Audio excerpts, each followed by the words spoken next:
Hello guys! So, lalabas kami ngayon kasi nga nagki-crave kami ng fried chicken at wala kaming ulam. Ganito, habang naghihintay sa asawa ko, ito si Gabi, tanga ng tanga.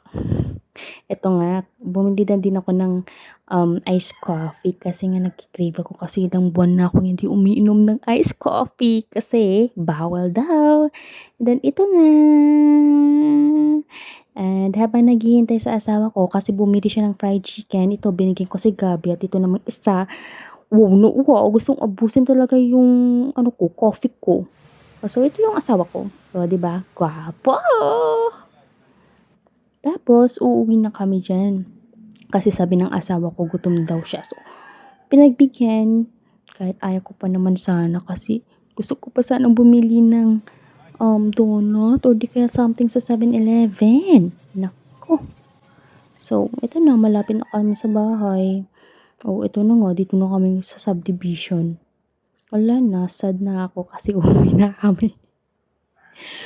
Tapos, ito, sabi na ko sa asawa ko, si Gabi kaya tanggalin mo ng gatas niya. So, ito na nga siya, oh. Oh, thank you guys for watching.